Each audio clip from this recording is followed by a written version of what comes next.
Vamos começar nosso tempo aqui hoje.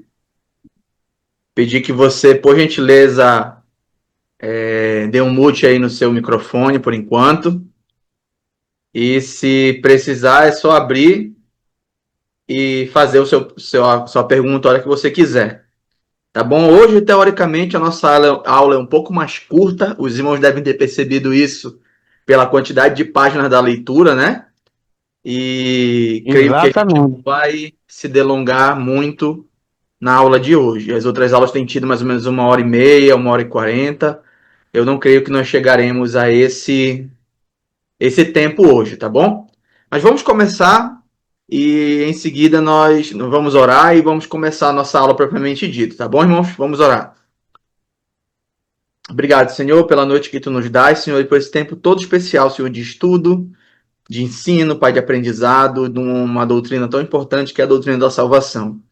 Pai, que tu leves, Senhor, nossos corações a ti, que nós possamos, Senhor, em ti aprender, Pai, daquilo, Senhor, que tu queres para nós, daquilo que, Senhor, que tu deixaste revelado para nós.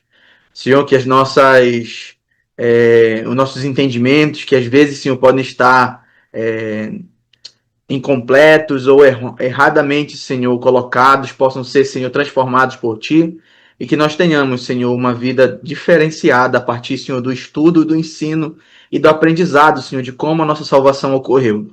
Continua, Senhor, nos dando, Senhor, todo o entendimento, Pai, para que ao estudarmos essa doutrina, possamos, Senhor, crescer e amadurecer, Pai, possamos ser conformados cada vez mais à imagem do Teu Filho Jesus. Nos ajuda, Senhor, nesse tempo, para que entendamos o que Tu queres, Pai, em nome de Jesus.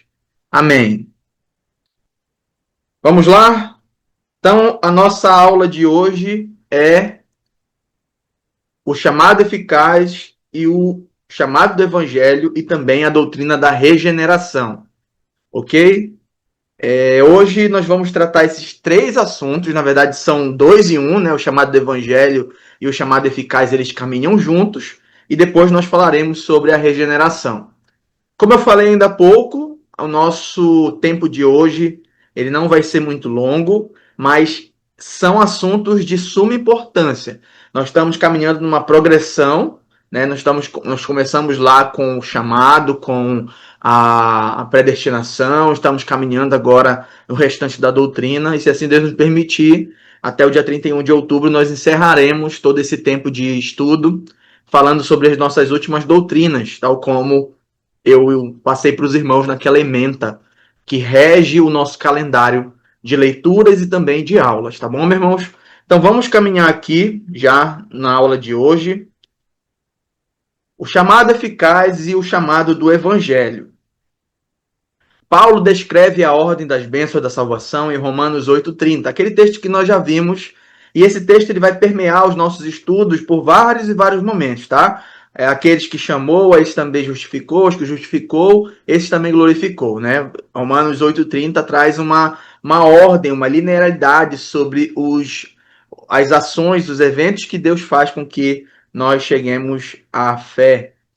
Essa ordem mostra que a predestinação é o plano eterno de Deus, seguido pelo chamado, que é o momento em que Deus intervém na vida do indivíduo. A justificação e a glorificação vêm após o chamado, demonstrando uma sequência lógica no propósito salvador de Deus. Então, até aqui nada novo, nós já falamos um pouco sobre esse texto, já vimos ele em outro momento das aulas, e não há nada de novo aqui até agora. Então, hoje nós vamos estudar, esse é o sumário dos nossos tópicos, do chamado eficaz e chamado evangelho. Nós vamos ver o chamado eficaz, os elementos do chamado do evangelho e a importância do chamado do evangelho. Tá bom, meus irmãos? Então, essa primeira parte da nossa aula, nós vamos ver esses três tópicos alistados aqui na nossa tela.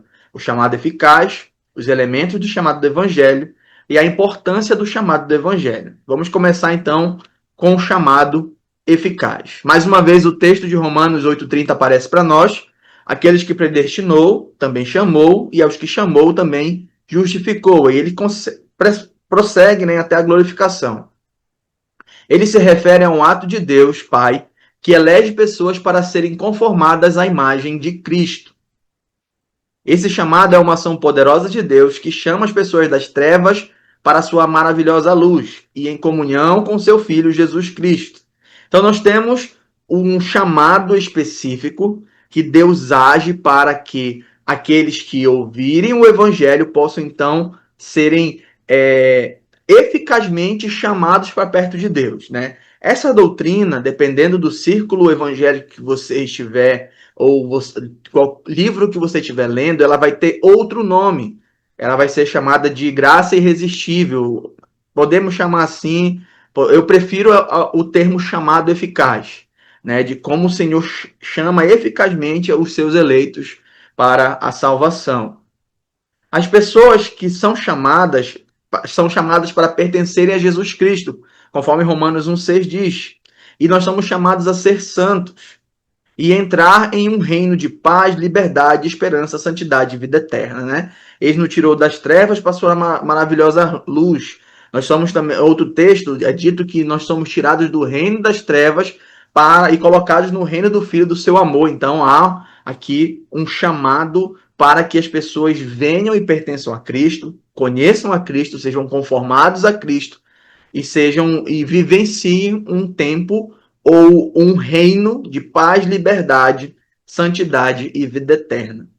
Há um tópico que eu gostaria de lembrar antes de nós continuarmos a aula, é aqueles 3 momentos da salvação que eu citei, acho que nas primeiras aulas, e creio que os irmãos já tivessem ouvido isso em algum momento, em outro momento, de que nós fomos salvos, a justificação, o momento que nós nos convertemos, recebemos as bênçãos de Deus.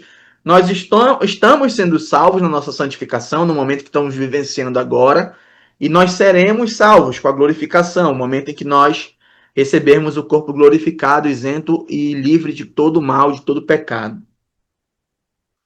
Essa chamada não é apenas um apelo humano impotente, mas sim uma chamada poderosa do Rei do Universo, que tem o poder de obter a resposta desejada nos corações das pessoas. Então é por isso que nós entendemos, irmãos, que há uma penca de gente, uma grande multidão de pessoas que ouvem do Evangelho, mas nem todas respondem em fé. Né? Isso era algo que eu estava comentando recentemente na igreja de Coqueiro, de vez em quando eu comento isso, é que Deus vai dar para nós alcances ministeriais, independente de você ser um ministro ordenado ou não, se você é um evangelista, se você é um membro da igreja que trabalha com ministério de evangelismo, que evangeliza pessoas ao seu redor, no seu trabalho, numa parada de ônibus, pessoas que você já se relaciona, independente do que você seja, você vai ter um alcance ministerial. Em que sentido que eu quero dizer isso? Nem todos nós fomos chamados para sermos pregadores a multidões, como foi Billy Graham, por exemplo. Eu não consigo me ver pregando num estádio de futebol para 80, 60 mil pessoas. Talvez Deus nunca me dê essa oportunidade, mas a oportunidade que Ele me dá de pregar o evangelho semanalmente para um grupo de 30, 40 jovens do projeto que nós temos aqui na igreja, pode ser nesse momento o alcance que o meu ministério tem. Então os irmãos têm alcances que eu não terei. Os irmãos têm alcance de que há pessoas que são do seu círculo social e que você vai poder, então, pregar o evangelho e as pessoas poderão responder em fé ou não. E o que nós vemos aqui no chamado eficaz é de que essa é uma chamada tão poderosa que o Senhor, então, atrai as pessoas para si. As pessoas, Deus trabalha para que obtenha uma resposta do coração dessas pessoas. Lembrando, e nós precisamos lembrar disso constantemente, que se não fosse pela ação de Deus, o homem não creria.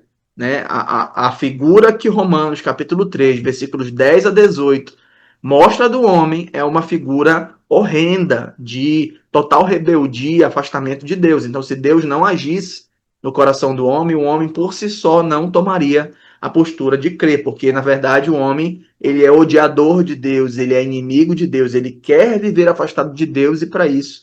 E ele já tem uma inclinação para isso. É um ato de Deus que garante uma resposta, como Paulo afirma em Romanos 8,30, que aqueles que foram chamados também serão justificados. Então, no momento em que há o chamado e as pessoas respondem em fé, respondem ao Senhor, convertem-se, nós vamos tratar isso na próxima aula, muito provavelmente, nós vemos que as pessoas recebem a justificação. Nós vamos tratar isso também na próxima aula. Então eu não quero adentrar ainda nos assuntos das próximas aulas, mas são assuntos já corriqueiros e conhecidos, de rápido trato, né, nas igrejas, ou de constante trato nas igrejas, eu creio que nós constantemente estamos falando sobre doutrinas como essas, talvez não num estudo teológico, porque, afinal de contas, a pregação, um estudo na igreja não é uma aula de teologia, ela precisa estar recheada de escritura, recheada de teologia, mas não é uma aula de teologia, é algo muito diferente o que eu faço aqui do que eu faço domingo na igreja, né? Domingo na igreja, a pregação, ela não é para alunos de teologia, é para a igreja como um todo. E eu preciso, então, utilizar termos e nomenclaturas que façam com que todo mundo consiga acompanhar a meditação, a pregação. Então, nós vemos aqui que isso acontece, as pessoas são chamadas, e aquelas que são chamadas, aquelas que foram predestinadas, são chamadas e são justificadas, e serão glorificadas. Nós temos isso já como uma ordem do texto de Romanos 8,30 que nós temos observado aqui em alguns momentos. Essa chamada tem o poder de nos tirar do reino das trevas e nos trazer para o reino de Deus, para que possamos estar unidos em plena comunhão com Ele, como afirma 1 Coríntios 1,9. Fiel é Deus, pelo qual vocês foram chamados à comunhão de seu Filho Jesus Cristo, nosso Senhor. Então há um chamado intrínseco para que nós pertençamos a Jesus e tenhamos comunhão com Ele. Comunhão. A ideia de religião é religar. Então, nesse momento, nós estamos, nesse momento, aqueles que já creram estão religados, né? Mas aqueles que não creram estão desligados. E precisam, então, religar essa comunhão com Cristo, que está quebrada por causa do pecado. O chamado a ficar de Deus é um ato poderoso que se distingue do convite geral do Evangelho, pois é o que efetivamente alcança o coração das pessoas e as leva a responder em fé salvadora. Irmãos, sempre que você tiver oportunidade, pregue indiscriminadamente. Não fique pensando, será que aqui tem eleito? Será que aqui tem pessoas que vão crer? Será que eu vou passar vergonha? Será que eu vou ser maltratado? Será que eu vou ser xingado? Pregue o evangelho indiscriminadamente. A nós foi dado a ordem da pregação. Todo o trabalho de convencimento e de conversão do coração da pessoa é do próprio Deus. Então, a nós, somente o proclamar, somente o anunciar, somente trabalhar como arauto. O restante do serviço nós deixamos e descansamos na mão de Deus. Algo que me vem à mente é, por exemplo, o chamado de Isaías, de como o Senhor disse que ele pregaria e as pessoas não se converteriam, não voltariam seu coração a Deus. E mesmo assim Isaías foi, mesmo assim Isaías pregou. Então nós temos aqui esse chamado que de fato faz com que as pessoas respondam ao Evangelho, ao chamado do Evangelho. Embora a proclamação humana do Evangelho esteja envolvida, o chamado eficaz é obra de Deus, que usa a pregação do Evangelho para chamar as pessoas a si mesmo.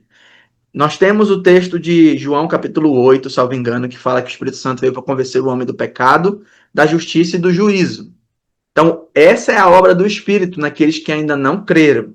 Depois nós temos a obra da santificação, que o Espírito Santo ele nos enche de si mesmo, né? Conforme Efésios 5, versículo 18 diz, né? Mas deixem-se encher pelo Espírito Santo.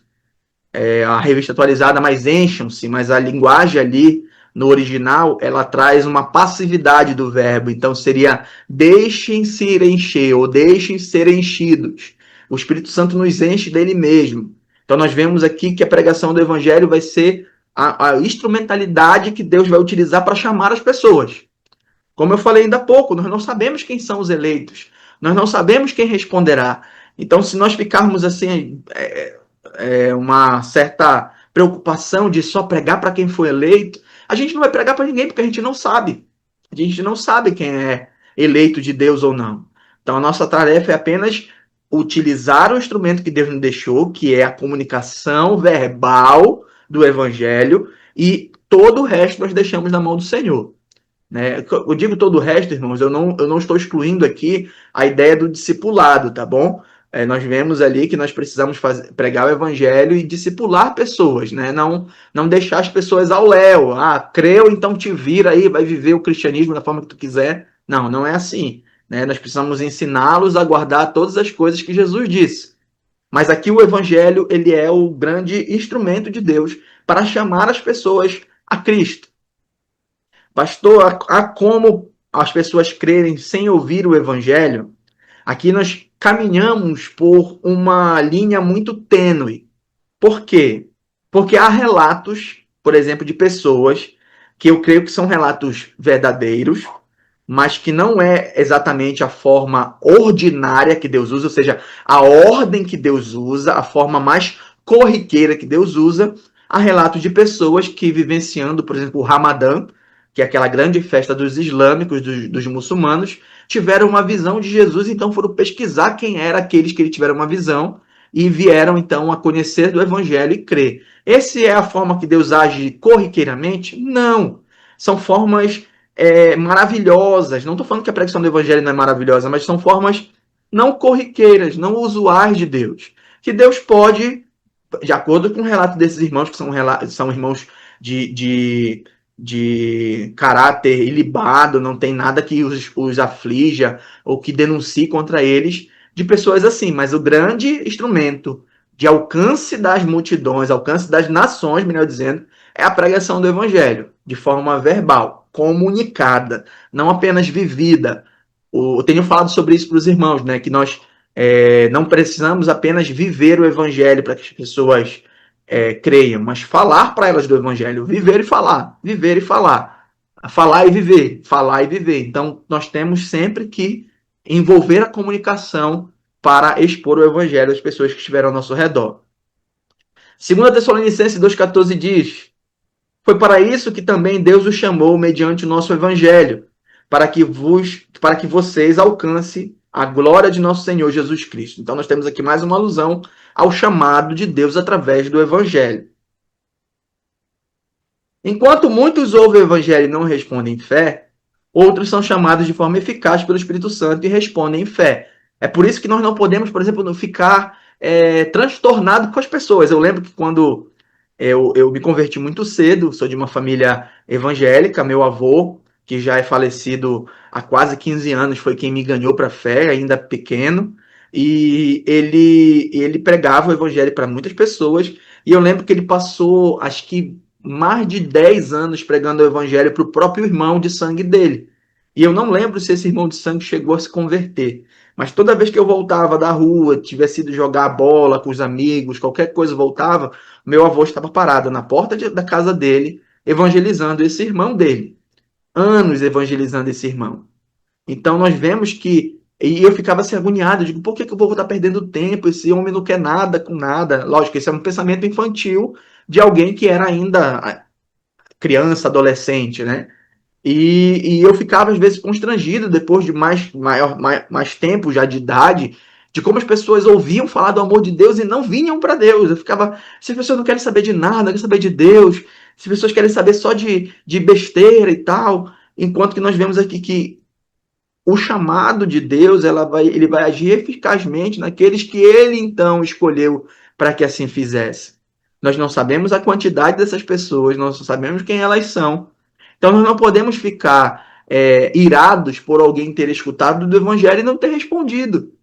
Aqueles que responderão, glória a Deus. Aqueles que não responderão, glória a Deus da mesma forma. Nós precisamos sempre entender que a vontade de Deus está sendo manifestada tanto naqueles que se perdem, quanto naqueles que são salvos.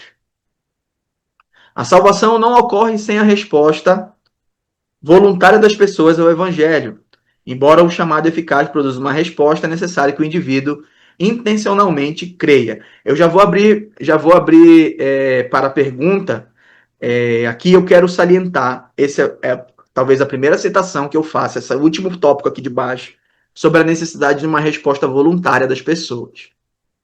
Nós vimos na semana passada, ou na outra semana, não lembro exatamente se foi semana passada, que nós tratamos a eleição, e nós vimos que a eleição não torna as pessoas robôs, não torna as pessoas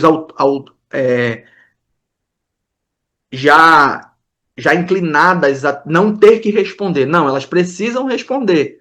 O evangelho é pregado, o chamado é feito, as pessoas precisam responder em fé. Nós da Igreja dos Irmãos, às vezes utilizamos a expressão a pessoa precisa se decidir por Cristo. Outras igrejas falam de aceitar Jesus. Eu gosto de usar a expressão de crer em Cristo. A pessoa precisa crer em Cristo. A pessoa precisa responder em fé. Foi pregado o evangelho, a pessoa foi chamada, ela precisa responder. Ela precisa crer em Jesus, ela precisa vir, então, a fé. Todo mundo que se converte precisa responder espontaneamente e intencionalmente o chamado do evangelho. Diga lá, meu querido, em que posso ser útil? Meu nobre, Diga. ah, sempre que eu estava no Capim, né? A gente está evangelizando lá numa comunidade, lá no Rio Branco, né? Interior de São Miguel, do Palmar.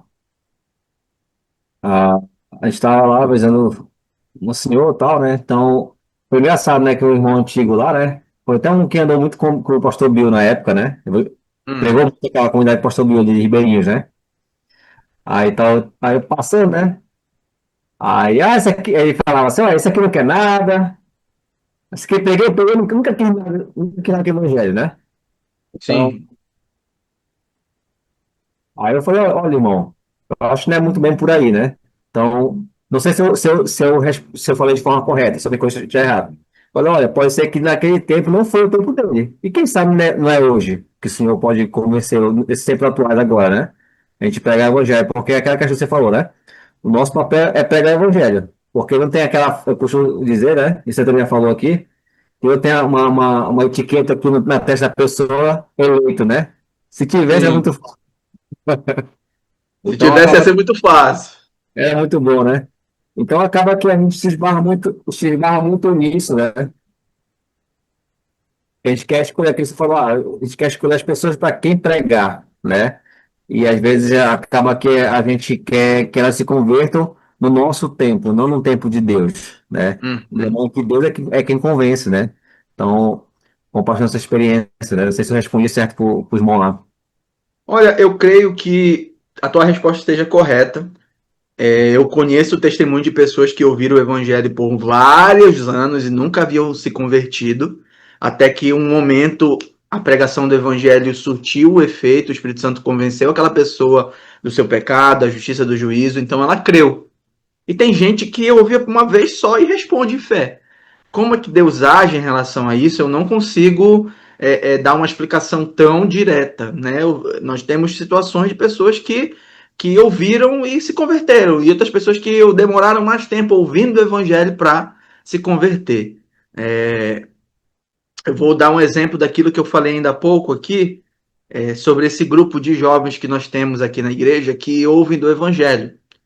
Eu estava comentando isso com um irmão ontem, e eu dizia para ele que nós pregamos o evangelho, algumas vezes sou eu, né? Tem um outro grupo de irmãos juntos, né? Outros jovens que fazem também. E costumeiramente eu falo, talvez uma, duas vezes por semana, e a minha aplicação sempre é chamando-os ao arrependimento e à fé. E até agora não teve nenhum resultado visível, né? Ali há pessoas que já creem em Jesus, há pessoas que não creem em Jesus como seu único suficiente Salvador, mas eu continuo pregando, eu continuo lançando a semente e rogando para que Deus faça a sua obra, né? Que Ele dê o crescimento da forma que Ele quiser e se Ele quiser, assim alcançar essas pessoas que têm ouvido. Né? Então pode ser que tenha pessoas aqui que ouviram da mensagem e vão se converter só daqui a algum tempo, quando ouvirem novamente, ou talvez nunca se converterão, nós não sabemos. E então pode ser que a pessoa não queira, pode ser que a pessoa ela tenha um comportamento momentâneo de rebeldia, e pode ser que nós tenhamos sido assim também, né? De termos ouvido o evangelho algumas vezes até que o Espírito Santo tenha despertado nosso coração da morte para a vida. Então pode ser que aconteça sim isso. Há inúmeros momentos que nós vemos pessoas que passaram anos ouvindo o evangelho e não haviam ainda se convertido, né? Não haviam ainda crido em Jesus, ou feito a decisão, ou aceitado Jesus, como vocês queiram falar. Eu, como falei ainda há pouco, eu gosto de usar a expressão creram em Jesus. Eu não tinha ainda crido em Jesus. E pode ser que sim, que depois de um tempo creiam, pode ser que nunca venham a crer. E glória a Deus por isso. Então eu creio que a tua resposta estava ajustada, se não estava incorreta, não. Ajudei, atrapalhei? Ajudou, meu nobre. Pastor, Graças só a Deus. Diga. Você comentou acerca lá do exemplo do Ramadã, né? Se não me engano, foi Sim, isso. Eu estava pensando, já vi também alguns testemunhos também sobre isso, né? A questão claro que se inclui, né? A questão dos povos não alcançados, né? Nós temos povos não alcançados indígenas, né? sim, Não sei se já. Acho que bem todos foram alcançados, né? Você não alcançados, né? sim. Eu já Tem vi muitas não alguns. alcançadas. Sim, eu já vi alguns missionários responder, até pregadores, né? Como é que alcançá-los, né? Como é que a salvação pode alcançá-los, né?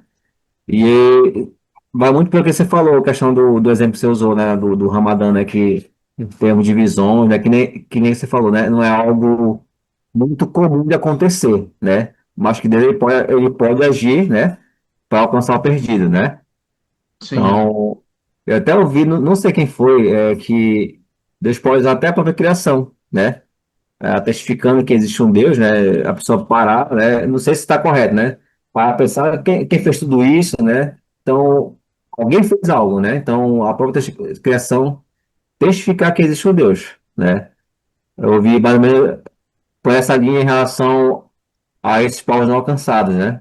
Não sei se está entendi. correto, né?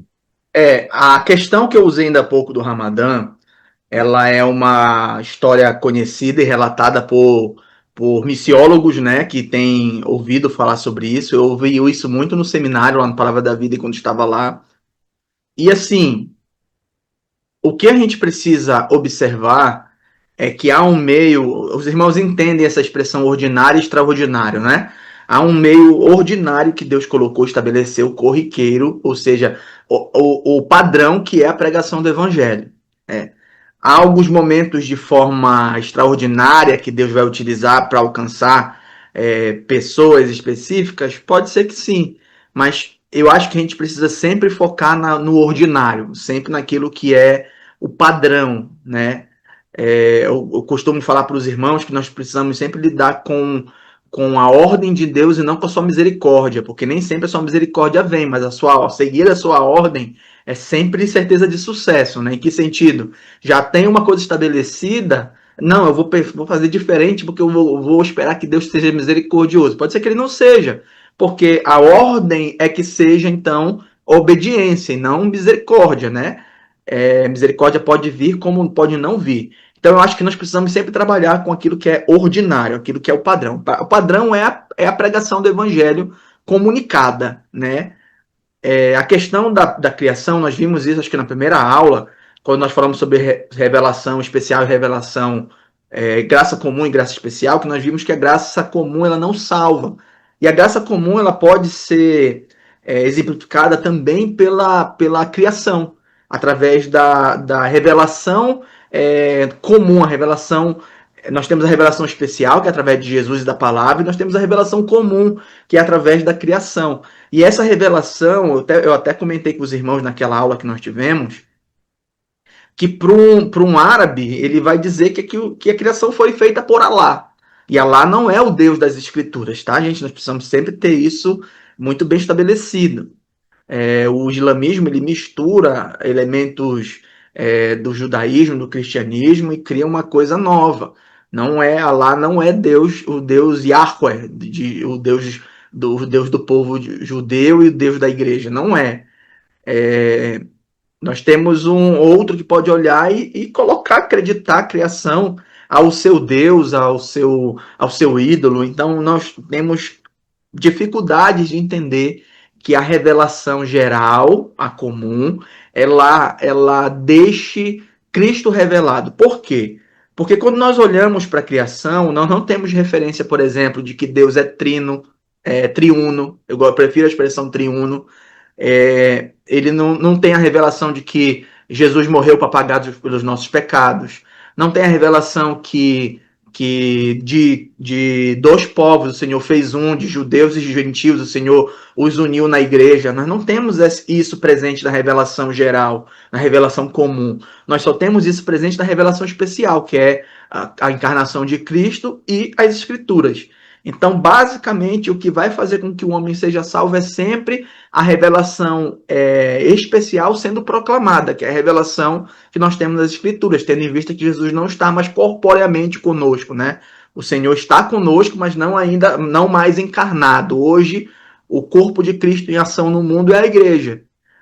Mas então nós precisamos sempre lidar com o ordinário. O ordinário é sempre estabelecido por Deus, enquanto que o extraordinário pode não vir, pode não acontecer. Então, eu creio que para os povos não alcançados, não engajados, há de se levantar pessoas para pregar o evangelho, para estar ali no meio, para trazer a mensagem de fé. Assim como nós um dia éramos confins da terra e hoje nós somos um país alcançado pelo evangelho, né? Então, alguém um dia olhou para nós e disse: precisamos ir para lá, precisamos levar o evangelho genuíno para lá, tendo em vista que o que inaugurou as missões ao Brasil foram os católicos, né? Então, nós precisamos levar o evangelho da forma que a escritura de fato demonstram. E nós vemos que o evangelho nasce lá, na região de Israel, e chega no Brasil, que é muito, muito, muito distante. Então, a pregação do evangelho é sempre o meio ordinário que Deus vai utilizar para alcançar as nações. Tá bom, meu irmão? Posso continuar? Muito bem. Vocês estão me ouvindo, gente? Só me façam um legalzinho aí, alguém me dá uma resposta, para que eu saiba que eu ainda estou. Sim, dá Sim, para ver. sim, tá ouvindo, tá ouvindo. Ah, Estamos ouvindo, tá perfeito, tudo bem. perfeito. Eu pensei que eu tivesse ficado sozinho. Então, o texto aqui de João 6,44 diz: Ninguém pode vir a mim se o Pai não me. Perdão, eu estou lendo uma coisa e falando na outra versão que está na mente. Eu vou ler o que está no texto aqui. Ninguém pode vir a mim se o Pai que me enviou não o trouxer, e eu ressuscitarei no último dia. Então, nós temos aqui a alusão a esse intencionalmente as pessoas precisam chegar-se a Cristo. A oração é essencial na evangelização, pois sem a obra de Deus no coração das pessoas não haverá resposta salvadora genuína. O exemplo disso é a conversão de Lídia, né? Atos 16,14. Nós vamos ver esse texto de Atos 16,14 no decorrer dessa aula todinha. Tá? Certa mulher chamada Lídia, da cidade de Tiatira, vendedora de púrpura, temente a Deus, nos escutava. O Senhor lhe abriu o coração para que estivesse atenta ao que Paulo dizia. Lembrando que eu estou utilizando aqui a Nova Almeida atualizada nessas citações bíblicas que eu coloco na tela, tá bom? Então, olha só o que o texto refere-se a ela. Ela diz que ela era temente a Deus. Nós estamos falando de acontecimentos já pós-inauguração da igreja. Lembrando que a igreja, para nós entendemos, nós somos uma igreja dispensacionalista, entendemos que a igreja é inaugurada em Atos 2, com o derramamento do Espírito Santo. E veja que essa mulher ela é descrita como alguém temente a Deus, mas que ainda não havia crido essencialmente em Cristo naquele momento. Até que o Senhor abriu seu coração, abriu os seus olhos, abriu a sua vista, abriu seu entendimento, para que ela conseguisse compreender o que Paulo falava. Ali é o momento da sua conversão. Diferente do chamado eficaz, que é um ato exclusivo de Deus, o chamado do Evangelho é um chamado geral que vem através da comunicação humana e é oferecido a todas as pessoas. Lembra? Pregue indiscriminadamente. Você não sabe quem vai crer, você só prega. Ide, portanto, anunciar o Evangelho a toda criatura. Não está dizendo anunciar apenas aos eleitos, está dizendo anunciar a toda criatura. E alguns, como por serem eleitos, responderão. Embora muitas vezes seja rejeitado, o chamado do evangelho é fundamental, pois é o meio pelo qual Deus estabelece o chamado eficaz. Nós já vimos isso. Sem o chamado do evangelho, ninguém poderia responder e ser salvo. É importante entender o que o chamado do evangelho é e o seu papel na salvação. Romanos 10,14 diz: Como, porém, invocarão aquele em quem não creram? E como crerão naquele de quem nada ouviram? E como ouvirão se não há quem pregue? Lembrando o que eu falei ainda há pouco, meios extraordinários pertencem a Deus. Meios ordinários também pertencem ao Senhor, mas eles foram deixados para que nós possamos segui-los. Então, o meio ordinário é que alguém seja enviado para pregar, alguém seja enviado para manifestar a grandeza de Cristo. Você deve lembrar da conversão daquele eunuco etíope, de como o Senhor retira Filipe e leva ele para uma região desértica para alcançar uma pessoa só com o evangelho. Né? Ele começa a caminhar ali ao redor da sua carruagem, da sua carroça, e ouve ele lendo o texto de Isaías e ele diz: Você sabe o que você está lendo? Você entende? Não, o profeta diz de si mesmo, fala de outro, então o texto diz que ele passa, a partir daquele momento ali, a expor tudo sobre Jesus, né? Aí nós vemos culminando no batismo do etíope e o Senhor tirando, o Espírito Santo tirando Filipe dali, daquele local. Então, a pregação é o meio comum e padronizado de Deus para que as pessoas ouçam do Evangelho. Repito, meios extraordinários podem não acontecer. Então, a igreja ela trabalha com os meios ordinários, que sempre vão envolver o poder sobrenatural de Deus. Mas nem sempre vai ter espetáculo, tá? Entenda o espetáculo como coisas miraculosas visíveis, entendeu? Como uma visão, uma coisa do gênero. Nem sempre isso vai acontecer. Então, nós trabalhamos com os meios ordinários que Deus nos deixou da pregação do Evangelho. Os elementos do chamado do Evangelho. Explicação de fatos concernentes à salvação. Para que alguém venha a Cristo para a salvação, é necessário ter uma compreensão básica de quem é Cristo e como ele atende às nossas necessidades para a salvação. Então, nós temos aqui 3 elementos que precisam vigorar na nossa pregação do Evangelho. Primeiro, a fala de que todos são pecadores. Nós precisamos deixar as pessoas cientes que são pecadores. Eu tenho uma rápida história para contar para os irmãos de uma senhora que eu conheci no município do interior, numa comunidade ribeirinha. Ainda pelo seminário, nós fomos fazer estágio, uma viagem, na verdade, com a turma toda, e dividiam em pequenos grupos para que nós pudéssemos ir falar a algumas casas. E eu estava liderando meu grupo, a Tami não estava comigo nesse grupo, e eu entrava na casa das pessoas, acompanhado de outros colegas de turma, e nós começávamos a conversar com as pessoas até o momento em que eu começava a pregar o evangelho de forma mais direta. E eu lembro que eu começava muito, uma das abordagens que você pode fazer no evangelismo é com algumas perguntas. E eu tinha passado já por, acho que algumas casas, 3, 4 no máximo, e tinha chegado numa última. E a minha abordagem sempre era: Você já mentiu? Aí a pessoa, sendo sincera, dizia: Sim, já menti.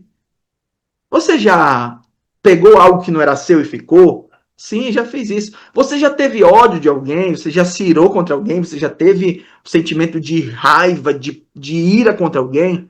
Já sim. Aí eu falava: Olha, isso aponta que todos são pecadores, né? Você já aqui 3 perguntas nós já vimos que você não está isento de ser alguém que peca diante do Senhor. E eu entrei na casa de uma senhora chamada Arcângela. Gravem esse nome. Dona Arcângela, uma senhora já de idade. E eu comecei a conversar com ela, e no momento eu comecei a adentrar no evangelismo, utilizando a mesma ferramenta das perguntas. Aí eu, Dona Arcângela, a senhora já mentiu? Não, meu filho. Eu sempre conto a verdade. Eu digo, e agora? Dona Arcângela, a senhora já tomou algo de alguém? Não, meu filho, eu só uso as coisas que são minhas. Dona Arcângela, a senhora já sentiu raiva de alguém? Não, meu filho, eu amo todo mundo. Eu digo, e agora? Como é que eu vou evangelizar uma pessoa que se colocou num pedestal de perfeição que não existe? Aí eu virei para ela e falei assim: Dona Arcângela, eu entendo o que a senhora está me respondendo, mas as escrituras afirmam em Romanos 3:23 que todos pecaram e destituídos estão da presença de Deus, ou carecem da glória de Deus, dependendo da sua tradução. Então, a pregação do evangelho precisa estar no meio do nosso evangelismo. A pregação do evangelho é uma pregação sobre o pecado, precisa estar no meio do nosso evangelismo. O pecado, a fala sobre o pecado, ela está no meio do evangelho, precisa estar. Você é muito amado por Deus, Jesus te ama. Oh, que bom, eu também me amo. Tá bom. Vamos lá para o semáforo, vamos pegar uma cartolina gigante, vamos fazer Jesus te ama e pronto, evangelizamos. Não evangelizamos. Nós só contamos às pessoas que Jesus ama as pessoas. Mas isso não é toda a mensagem do evangelho. Nós precisamos tratar toda a mensagem do evangelho. O amor de Cristo está envolvido, o amor de Deus está envolvido no Evangelho, sim, mas também está envolvido a sua santidade, a necessidade de arrependimento do pecado, o próprio pecado, a mudança de vida. Então, somente dizer para as pessoas que Jesus as ama não é evangelizar, porque todo o conselho de Deus não foi deixado evidente. O segundo grande tópico que precisa estar é que o pecado requer morte, né? O pecado ele requer um pagamento com morte. Aí nós adentramos e falamos sobre a necessidade que Cristo pagou pelos nossos pecados. Expiação, lembra? Substituição de Cristo por nós. Nós precisamos falar sobre isso. Olha, mas nós somos pecadores, mas Deus, o próprio Deus, entregou o seu filho para morrer em nosso lugar, para pagar uma dívida, um débito que era meu, porque sempre é necessário que o pecado seja punido com morte. O pecado ele gera morte, ele requer morte.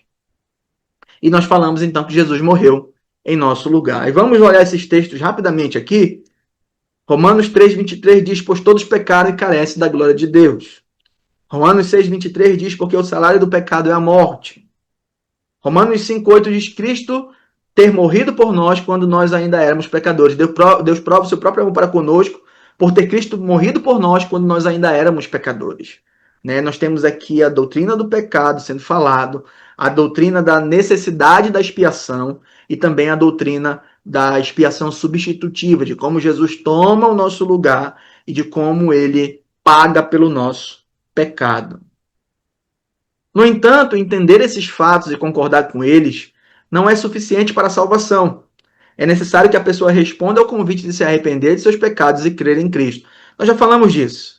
Não é somente entender cognitivamente, entender mentalmente, com a nossa inteligência, esses fatos, mas é crer nesses fatos ao ponto de entregar a nossa vida a Cristo. Eu cito um homem que eu creio que ele nunca se converteu, chamado Rudolf Bultmann. Ele era um homem fantástico no conhecimento das línguas originais, por exemplo, mas não era um crente. Ele era um liberal e ele então não acreditava no sobrenatural, desprezava várias partes das escrituras que falavam sobre o sobrenatural de Deus, né? Então nós vemos que os milagres, por exemplo, ressurreição, é tudo negado. Então, se isso não é apenas conhecimento cognitivo, na verdade foi apenas conhecimento cognitivo que não adentrou o coração, que não fez transformação. As pessoas podem conhecer muito da palavra e não serem crentes, por exemplo. É possível. É possível que a pessoa conheça muito da palavra, no sentido cognitivo, entender o hebraico, o grego, o aramaico, as construções da língua e tal, e não ser necessariamente um crente no Senhor Jesus. Nós precisamos fazer o convite para que a pessoa aceite a Cristo com arrependimento e fé. Quando o Novo Testamento fala sobre a salvação, destaca a importância de uma resposta pessoal ao convite de Jesus Cristo. Esse convite ele é expresso nas palavras de Jesus em Mateus 11, 28 a 30. Texto bem conhecido, que diz: venham a mim todos vocês que estão cansados e sobrecarregados, e eu os aliviarei. Tomem sobre vocês o meu jugo e aprendam de mim, porque sou manso e humilde de coração. Vocês acharão descanso para a sua alma, porque o meu jugo é suave e o meu fardo é leve. Há várias possíveis aplicações, mas a aplicação mais direta é o jugo do próprio pecado, do seu próprio pecado, ser lançado ou ser deixado de lado para então seguir a Cristo. Há um chamado de Cristo aqui. Um convite direto para que as pessoas se cheguem a Ele.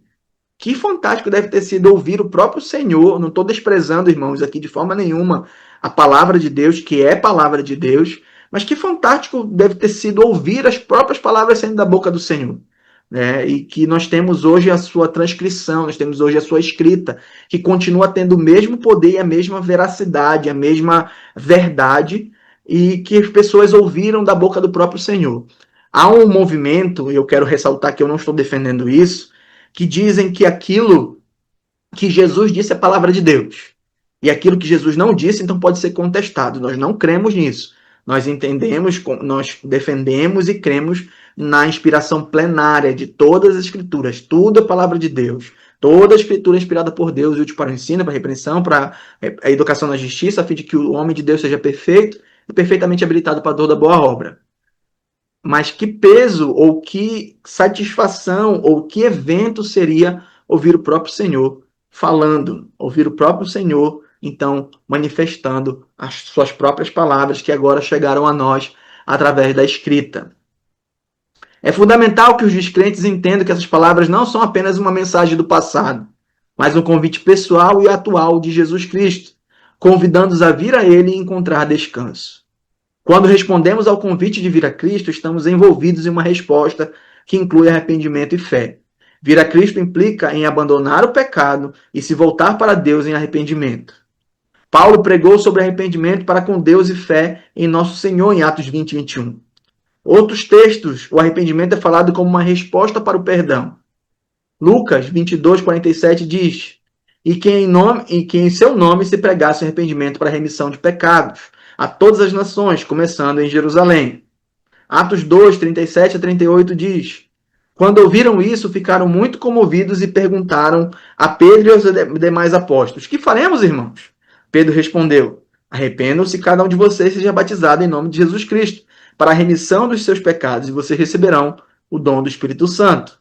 Atos 3,19 diz: portanto, arrependam-se e se convertam, para que sejam cancelados os seus pecados. 5,31 diz: Deus, porém, com a sua mão direita, o exaltou a príncipe salvador, a fim de conceder a Israel arrependimento e remissão dos pecados.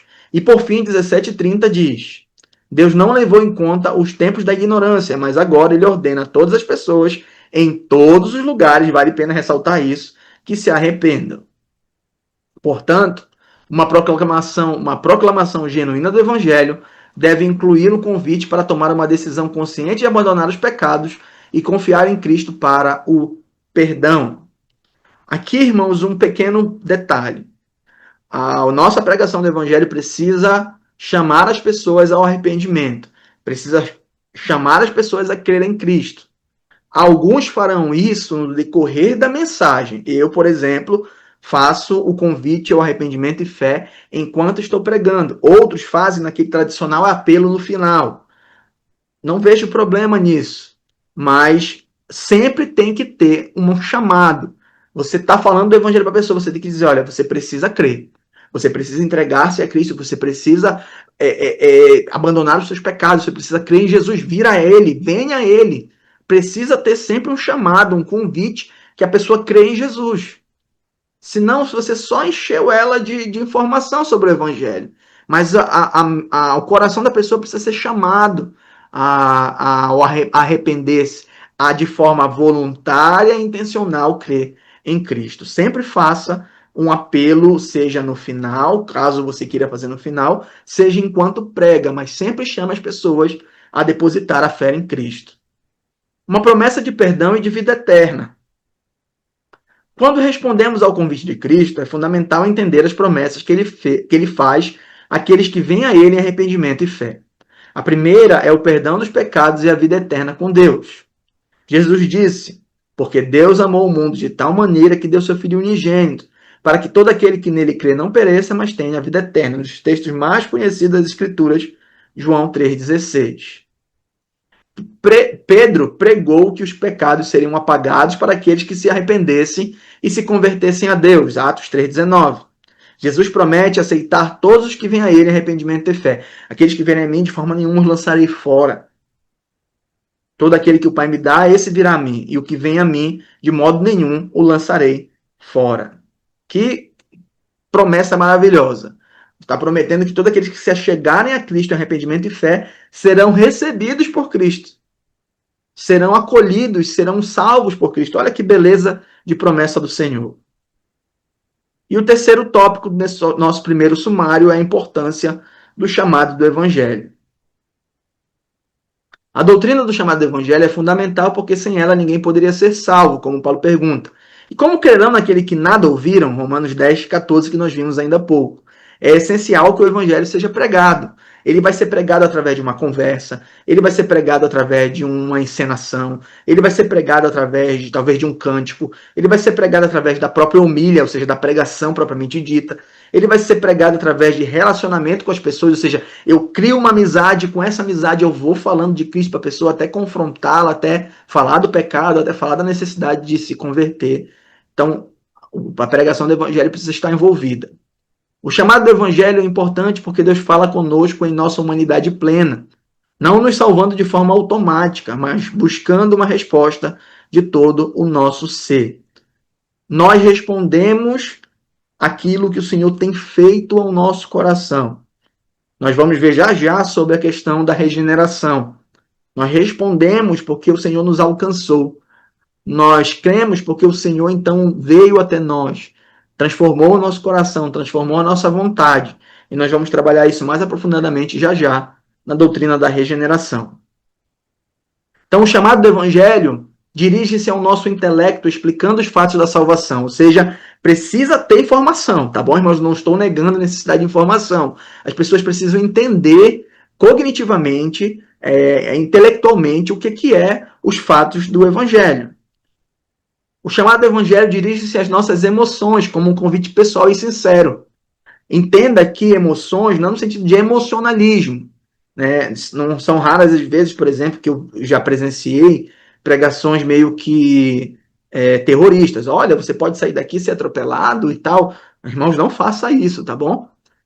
As pessoas não devem vir a Cristo por medo, nem por medo de inferno. As pessoas precisam vir a Cristo porque amam o Senhor e tiveram a sua vida transformadas para isso. Então, nós fazemos um apelo à emoção, faz parte do interior do homem, da integralidade do homem, as emoções, mas nós não devemos apelar ao emocionalismo, né? Vamos fazer um fundo musical daquelas músicas mais extenuantes ou dramáticas possíveis, e nós falamos de uma voz assim mais irmãos, uma coisa assim, mais apelo às emoções. Não é disso que eu estou querendo dizer aqui. Eu estou falando que o chamado evangelho vai falar com as emoções do homem, vai falar com as suas vontades. E a nossa vontade, como eu falei agora, pedindo que respondamos voluntariamente em arrependimento e fé, abandonando os pecados e recebendo a Cristo como Salvador. Então envolve a inteireza do homem, não é somente cognitivo, não é somente as emoções e não é somente a vontade. Refere-se a totalmente o homem, como precisa então que o homem responda a Cristo quando for chamado. E nós vamos passar agora para a doutrina da regeneração. Também será um tempo curto. Podemos definir regeneração da seguinte maneira: regeneração é um ato secreto de Deus pelo qual ele nos concede nova vida espiritual. Isso é às vezes chamado de nascer de novo. A outra possibilidade dessa expressão é nascer do alto, tem o mesmo sentido, mas dificilmente as nossas Bíblias trazem essa expressão nascer do alto. A expressão nascer de novo, no idioma grego, pode ser traduzido como nascer do alto. Então, João 3, de 3 a 8, diz: Jesus respondeu: em verdade lhe digo que se alguém não nascer de novo, não pode ver o reino de Deus. Nicodemos perguntou: como pode um homem nascer sendo velho? Será que pode voltar ao ventre materno e nascer uma segunda vez? Jesus respondeu: em verdade lhe digo: quem não nascer da água e do espírito não pode entrar no reino de Deus. O que é nascido da carne é carne, o que é nascido do espírito é espírito. Não fique admirado por eu dizer, vocês precisam nascer de novo. O vento sopra onde quer, você ouve o barulho que ele faz, mas não sabe de onde ele vem, nem para onde vai. Assim é todo o que é nascido do Espírito. Vamos começar aqui com o nosso sumário. Nós vamos ver a regeneração como obra de Deus, que a regeneração vem antes da fé salvadora, e a regeneração produz resultados na vida daqueles que então a receberam. A regeneração é obra de Deus. Ainda há pouco nós vimos como o chamado do evangelho é uma obra humana e o chamado eficaz é uma obra de Deus. Quando o chamado do evangelho é feito e as pessoas recebem o chamado eficaz, esse chamado para próximo de Deus e vem a Senhor, acontece então a regeneração. A regeneração é uma obra inteiramente de Deus, na qual não temos participação ativa. É monergista e não sinergista. Isso é evidente em João 1, 13. Antes de nós irmos para o texto, eu peço licença só beber um pouco de água aqui.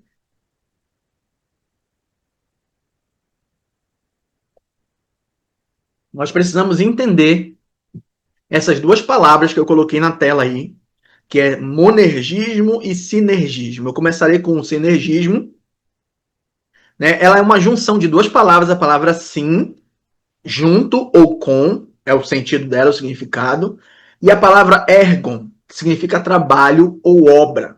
Então, sinergismo significa, pode ser traduzida como obra conjunta ou trabalho em conjunto. Esforço ou trabalho de mais de uma pessoa, pode ser entendido dessa forma.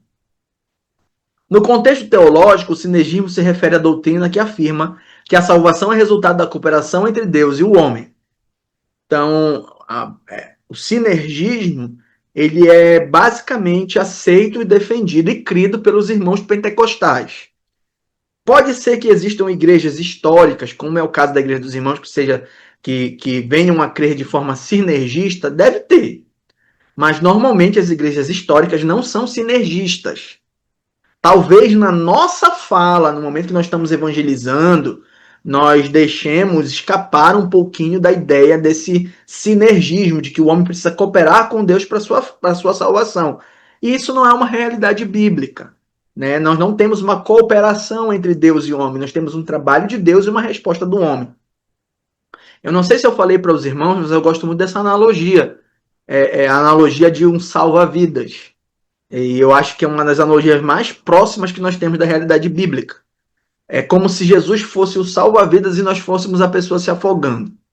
Jesus pula na água, nada até nós, nos agarra, nos coloca num lugar mais seguro, nos traz até a praia, faz respiração boca a boca, faz massagem cardíaca em nós, nos reanima e que nós precisamos fazer só respirar novamente. Então nós temos apenas que responder, o trabalho todo foi do Senhor. Então a ideia do sinergismo é o contrário disso. É o homem e Cristo trabalhando conjuntamente para a salvação. Então vamos para o monergismo aqui. É a palavra mono, que significa um só ou único, e ergon também, que significa trabalho ou obra. Portanto, a palavra monergismo pode ser traduzida como obra única ou trabalho de um só. No contexto teológico, o monergismo se refere à doutrina que afirma que a salvação é obra exclusiva de Deus, sem a participação do homem, ou seja, sem a participação ativa do homem, sem a participação de cooperação.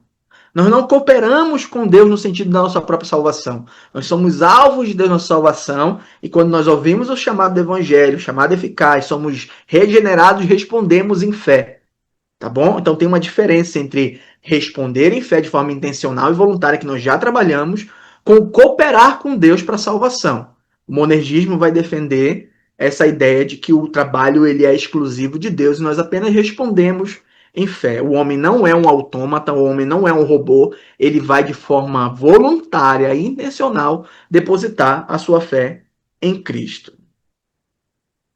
Os quais não nasceram do sangue, nem da vontade da carne, nem da vontade de Deus, ou perdão, nem da vontade do homem, mas de Deus. Então quero ver com os irmãos rapidamente cada um desses tópicos aqui. Primeiro deles, não nasceram do sangue.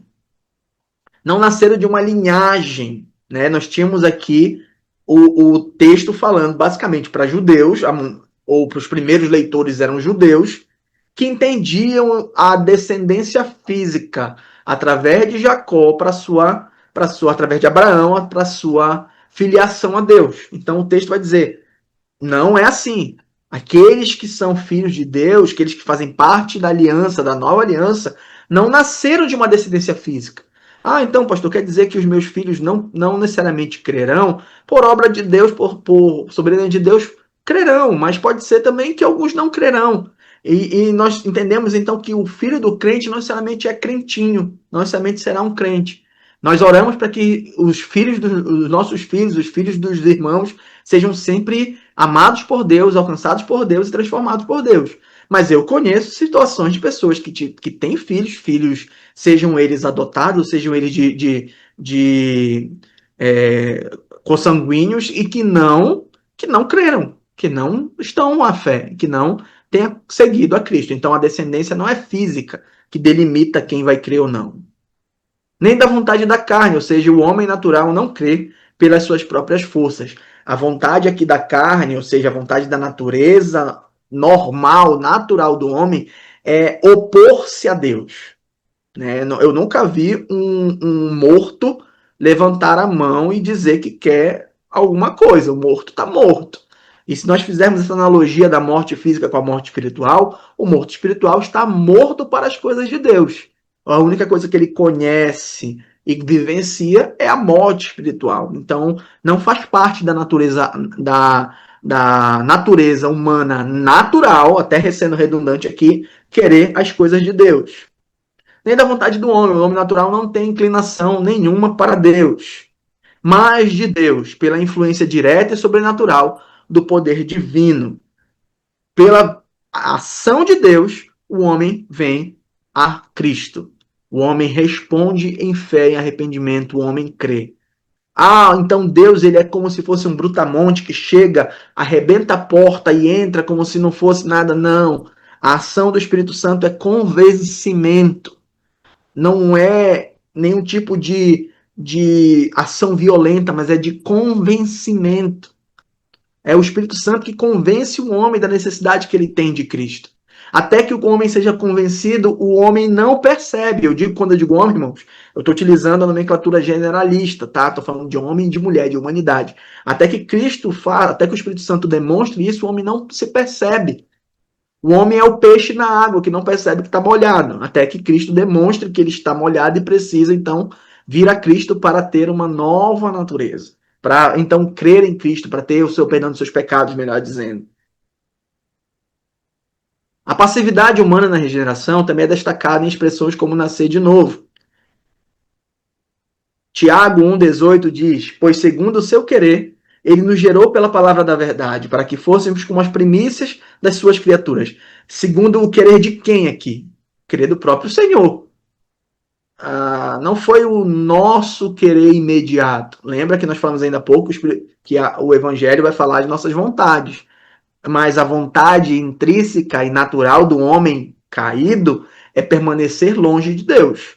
Não há um justo, não há nenhum sequer, não há quem busque a Deus. Se nós parássemos aqui, toda a alegação de que o homem natural se chega a Cristo de forma voluntária cairia por terra, porque não tem um respaldo bíblico para isso. O texto já diz, não há ninguém que busque a Deus, não há ninguém que queira se achegar a Ele. Todos se extraviaram, ou seja, todos se perderam e a uma se fizeram inúteis. O texto é muito enfático com isso. 1 Pedro 1,3 diz: Bendito seja o Deus e Pai de nosso Senhor Jesus Cristo, que, segundo a sua grande misericórdia, nos regenerou para uma viva esperança, mediante a ressurreição de Cristo Jesus dentre os mortos. Então, olha só a forma de louvor que Pedro traz. Bendito seja o Deus e Pai de nosso Senhor Jesus Cristo, que, segundo a sua grande misericórdia, nos regenerou, nos fez nascer de novo. Ele nos fez nascer de novo. João 3,3. Jesus respondeu: em verdade lhe digo que se alguém não nascer de novo, não pode ver o reino de Deus. Assim como não escolhemos nosso nascimento físico, não temos qualquer controle sobre quando nasceremos ou que não temos nenhum controle quando nós nasceremos ou em que família nasceremos, assim também é quanto ao nascimento espiritual. A soberania de Deus é predita na profecia de Ezequiel, onde Deus promete dar um coração novo e um espírito novo a seu povo, tirando o coração de pedra e dando um coração de carne. Nós temos o texto ali bastante conhecido. É uma mudança radical na natureza da pessoa, que antes era caracterizada por estar espiritualmente morta, né? Todos estão mortos em seus delitos e pecados, Efésios 2,1 vai dizer, segue ignorante de coração duro. Também era escrava do pecado, João 8,34, Romanos 6, 17 e 19. Estava debaixo, sob o poder das trevas, Colossenses 1,13. Né? Nos retirou do império das trevas e nos levou para o reino do maravilhoso do Filho do seu amor. Então nós estávamos debaixo de um domínio satânico. Incapaz de entender as coisas naturais, o homem natural não entende das coisas espirituais. Incapaz de mudar-se a si mesmo, Jeremias 13:23. E em uma situação de impureza, de falta de santidade, de afastamento completo de Deus. Tito 1,15. A regeneração é uma obra divina de Deus Pai e Deus Espírito Santo. Jesus enfatiza o papel do Espírito Santo ao dizer que é necessário nascer do Espírito, João 3,8. O vento sopra onde quer, Você ouve o barulho que ele faz, mas não sabe de onde ele vem nem para onde ele vai.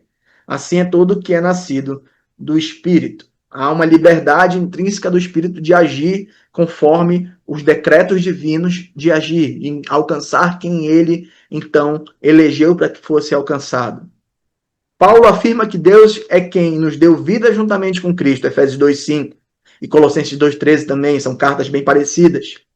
E Tiago destaca que é o Pai das luzes quem nos faz nascer pela palavra da verdade, conforme Tiago 1,17, nós lemos ainda há pouco 1,17 e 1,18.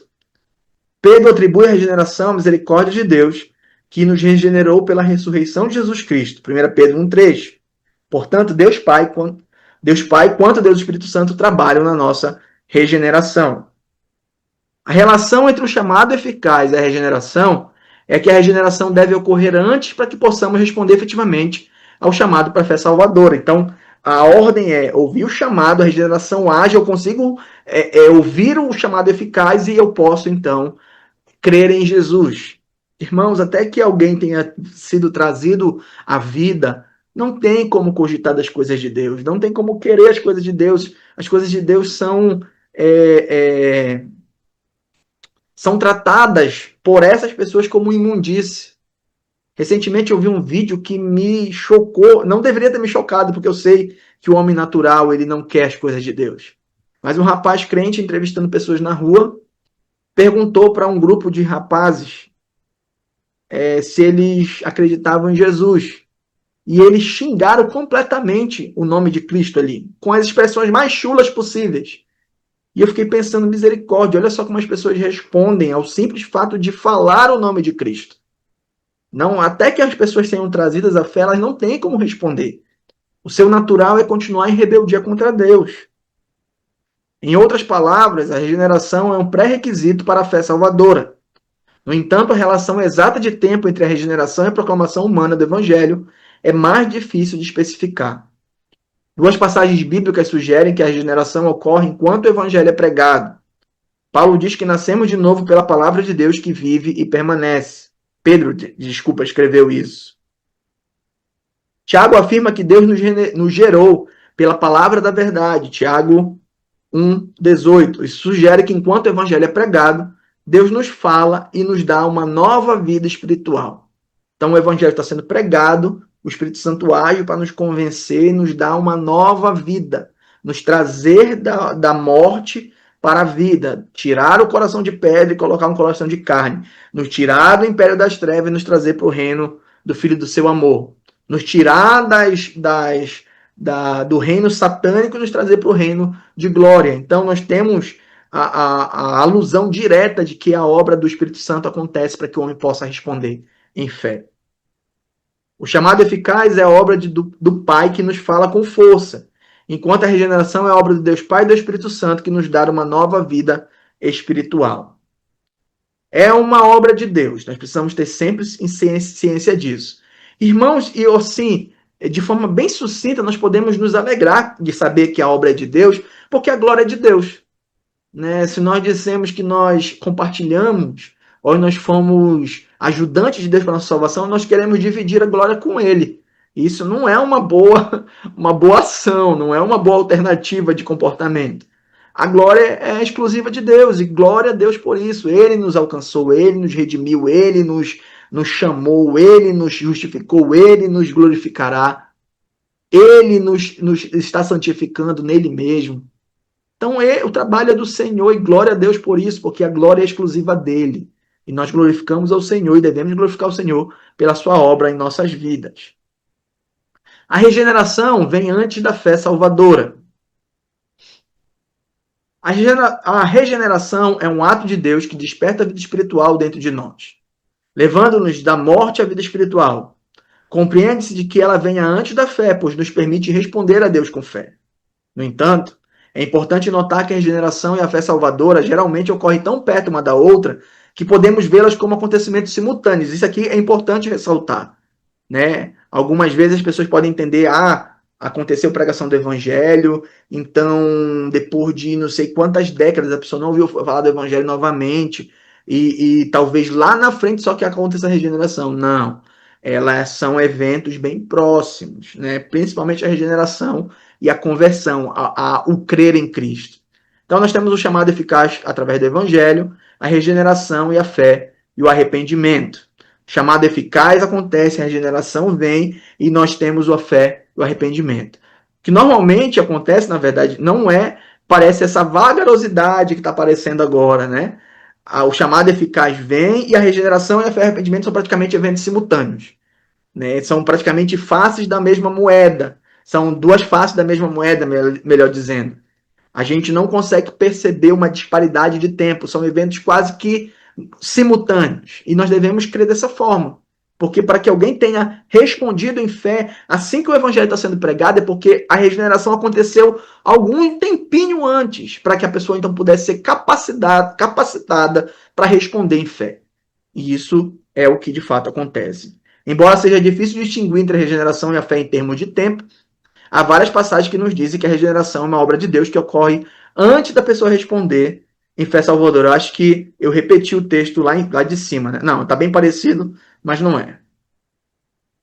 Jesus enfatizou a importância da regeneração ao dizer que quem não nascer da água e do Espírito não pode entrar no reino de Deus. Aqui há muita discussão se esse nascer da água está falando sobre o batismo das águas.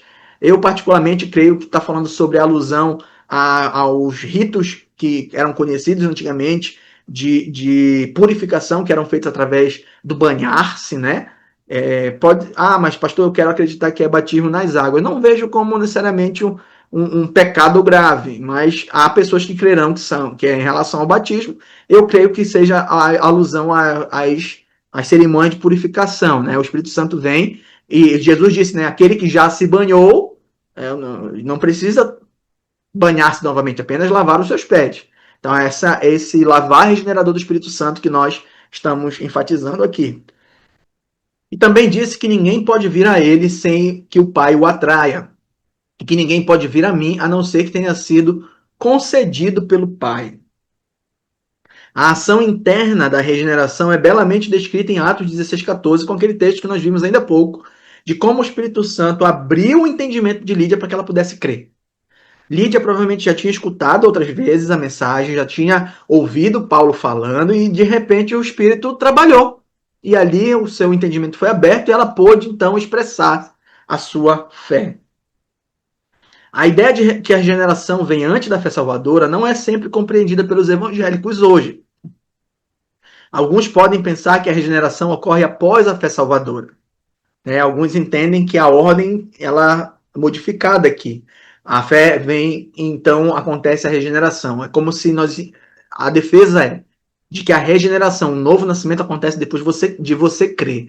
Mas aí, essa ideia que é amplamente defendida por vários círculos evangélicos, e pode ser que haja entre nós pessoas que pensassem assim, e que pensam assim ainda, mas nós caímos numa barreira da questão da natureza do homem.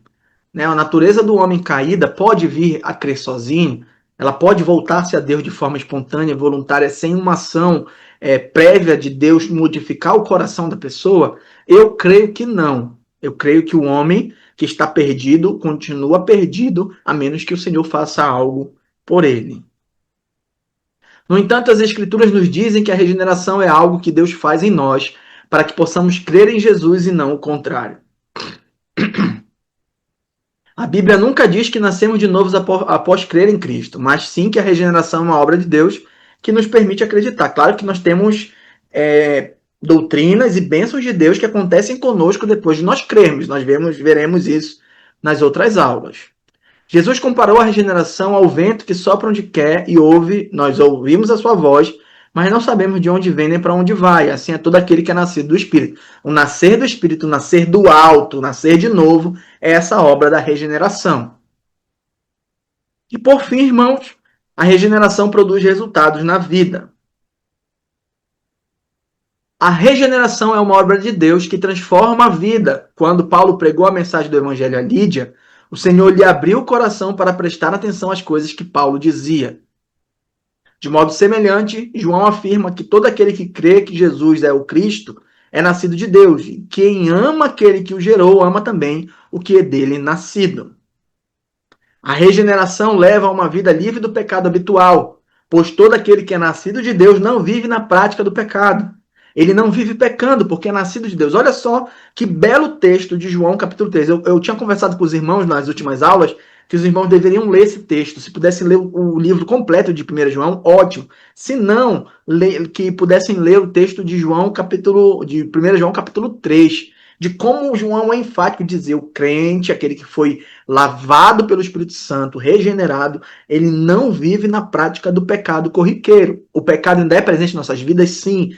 A afirmação de que o crente não peca mais é uma afirmação errada, tá, meus irmãos?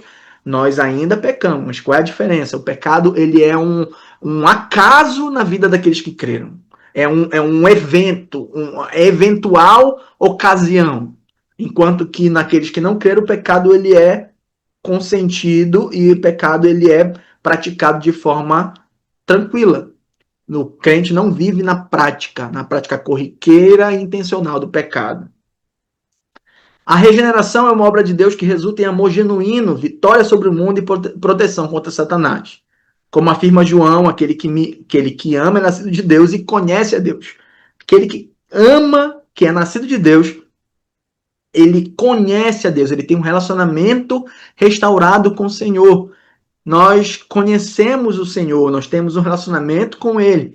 E nós podemos dizer, então, que nós nascemos de novo e nós amamos a esse Deus que nos regenerou. E os seus mandamentos não são peso. O que é nascido de Deus vence o mundo. Esta é a vitória que venceu o mundo, a nossa fé. Ou seja, nós temos várias indicações de como a vida daqueles que foram regenerados pelo Senhor, pelo Espírito Santo, esse lavar regenerador do Espírito, esse nascer de novo, ele causa em nós mudanças significativas que são gradualmente vivenciadas também através da santificação, nós precisamos entender isso, mas de como já há uma ruptura, já há uma diferença daquilo que era aqui para aquilo que é agora, de como nós fomos transportados já de imediato de uma esfera de atuação satânica para uma esfera de atuação divina. Como saímos de um peso de escravidão ao pecado e a Satanás, e como estamos agora escravizados pela graça e pelo amor de Cristo. Nós precisamos sempre lembrar que essa palavra que foi traduzida nas nossas Bíblias no português de servo, ela tem o sentido original de escravo. Então nós somos escravos do Senhor, mas a escravidão ao Senhor não consigo nem expressar agora aqui, mas ela é totalmente diferente da escravidão do pecado. A escravidão ao pecado é uma escravidão que gera morte, que gera a condenação eterna. A escravidão a Cristo é uma escravidão amorosa, que nos leva a uma vida de santificação e uma vida de eterna ao lado dele. Então são diferenças significativas e gritantes. Sabemos que todo aquele que é nascido de Deus não vive pecando. Aquele que nasceu de Deus, ou seja, Jesus, o protege e o maligno não o toca. Na regeneração genuína, a pessoa crerá que Jesus é o Cristo, se absterá de um padrão de vida de pecaminosidade, amará seu próximo, vencerá as tentações do mundo e se manterá salvo do mal. Essas passagens mostram que é impossível que uma pessoa seja regenerada e não se torne verdadeiramente convertida. A pessoa que foi trazida à vida espiritual se converterá. A pessoa que foi regenerada pelo Espírito vai crer. Não, ele nasceu de novo, mas ele não creu ainda. Não tem como isso acontecer. A pessoa nasceu de novo, ela vai crer. A resposta ao novo nascimento é a fé em Cristo. Outros resultados da regeneração, Paulo diz quando ele fala do fruto do Espírito, lá em Gálatas 5, 22, 23, amor, alegria, paz, paciência, benignidade, bondade, fidelidade, amabilidade, domínio próprio. Então aqui alguns, já finalizando a nossa aula praticamente, algumas coisas que precisam ficar muito bem estruturadas. Que a regeneração ela não é evidenciada por atividade na igreja ou milagres. Né? Jesus disse, aquelas pessoas que chegaram, Senhor, mas nós não pregamos no teu nome, nós fizemos milagres, nós fizemos isso, aquilo, outro, tudo no teu nome. Jesus, olha, eu não conheço vocês não. Apartai-vos de mim, vocês que praticam as iniquidades. Ou seja, a nova natureza, o novo nascimento não é evidenciada por trabalhar. Porque se você for ser frio e calculista, diria eu, nesse momento, você vai lembrar de vários e vários falsos profetas que estão alegando fatos grandiosos, poderosos, obras maravilhosas, e que você vê que o ensino dele não parte de Cristo, mas vem do inferno. Vem de ensinos de demônios. né? Dá um pouquinho mais que você vai conseguir o seu lugar no céu. Olha, você precisa passar pela fogueira de não sei quantas, você precisa fazer tal não sei o quê. Olha, para que você fale-se de tudo menos de Cristo, né? Então, a regeneração não é evidenciada por atividade na igreja ou por operação de milagres ou obras maravilhosas. Jesus disse que muitos que realizavam milagres e obras não eram necessariamente nascidos de novo. Temos o texto de Mateus 7, 22 a 23. Profecias, exorcismos, muitos milagres e obras não fornecem evidências da regeneração. Essas coisas podem ser produzidas pela própria força do homem ou mesmo com a ajuda do diabo, né? Os irmãos devem lembrar daquele evento em que, lá no livro de Atos, em que Paulo entra numa cidade, eu não vou conseguir lembrar exatamente qual é a cidade agora, e existia uma mulher com o espírito adivinhador que falava uma coisa que aparentemente era muito boa, né? Olha, esses aqui são servos do Deus Altíssimo. A fala do demônio estava correta, mas quem estava testemunhando era o demônio. É por isso que Paulo expulsa. Olha, não quero testemunho de demônio aqui. Porque já que as pessoas começam a crer em Paulo por causa do testemunho do capiroto lá. Não. Então essas coisas podem ser produzidas até mesmo com a ajuda de Satanás. A ajuda do próprio homem, né? Fazendo as coisas, sendo ajudado pelos poderes malignos. Mas os outros resultados que nós vimos até então, eles só podem ser produzidos pelo Espírito de Deus na regeneração. O homem pode evidenciar externamente padrões de condutas que se assemelham aos frutos do Espírito. Mas, meu irmão, quando o negócio aperta, e ele vai apertar, a gente só consegue responder da forma que deve responder por causa do Espírito Santo que habita em nós. Porque senão, a carne, que é o que está ainda nas pessoas que não creem em Cristo, ela vai se aflorar. Com isso, nós vimos na primeira aula que a graça comum dá a oportunidade das pessoas agirem externamente, conformadas ao padrão de Deus, mas que internamente, na sua inteireza, as pessoas ainda não chegaram ao conhecimento de Cristo. Então, não tem ainda o trabalho do Espírito Santo as santificando, fazendo com que elas frutifiquem e possam demonstrar na sua vida paz, alegria, amabilidade, e domínio próprio, mansidão. Quando Paulo diz lá em Filipenses, olha, eu aprendi a estar contente em toda e qualquer situação. Eu sei estar passando fome como sei estar suprido. Eu sei estar passando por privações como sei estar mais abastado. Tudo posso naquele que me fortalece. Alegrai-vos comigo, ou seja, a alegria não é uma coisa circunstancial, mas é um fruto do Espírito, que é produzido em nós através do Espírito Santo trabalhando em nossas vidas.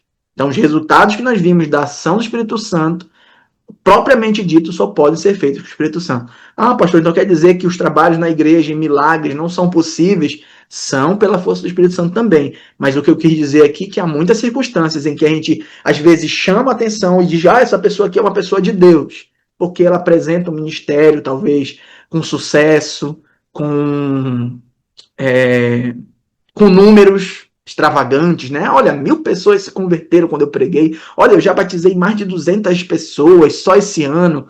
E não necessariamente isso evidencia que Deus está por trás, porque Jesus disse, eu não conheço vocês. Não estou falando que todo mundo que tem um ministério frutífero está nesse sentido, tá, meus irmãos? Não entendam errado. Mas que há a possibilidade de alguém que esteja no ministério que aparentemente é frutífero e que, na verdade, não vem da parte de Deus. Ok? Então, a conclusão, a regeneração acontece por uma ação sobrenatural e poderosa de Deus que concede vida espiritual para pessoas que estavam mortas e afastadas dele. Mortas e afastadas dele. Isso acontece anteriormente à fé e ao arrependimento, dando capacidade para a humanidade responder em fé e arrependimento. E na próxima semana, se Deus quiser, nós começaremos a falar sobre a doutrina da conversão e mais uma doutrina que nós trabalharemos também, mas isso somente na semana que vem.